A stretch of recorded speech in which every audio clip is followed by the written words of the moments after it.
ଶ୍ରୀଗୁଣ୍ଡିଚା ମନ୍ଦିରରେ ଠାକୁର ମାନେ ଯୋଉଠି ବସନ୍ତି, ଯେମିତି ଜଗନ୍ନାଥ ମନ୍ଦିରରେ କୋଉଠି ବସନ୍ତି କଥା ହେଇଥିଲେ, ରତ୍ନ ସିଂହାସନ ବସନ୍ତି, ସେମିତି ଶ୍ରୀଗୁଣ୍ଡିଚାରେ କୋଉଠି ବସନ୍ତି?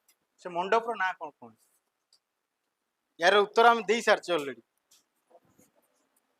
श्रीगुंडीचा मंदिर रे केउ मंडप रे ठाकुर माने उपविष्ट होती,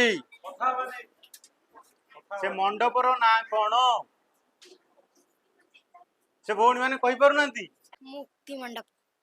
मुक्ति मंडप नहीं नहीं शुभश्री महाराणा क्लास 8 पौलप मंडप।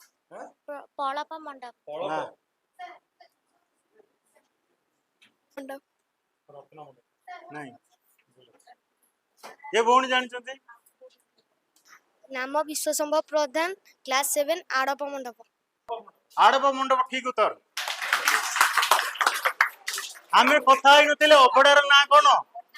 आड़प मंडप अबड़ा थिला तो से आड़प मंडप, जेतु आड़प मंडप रे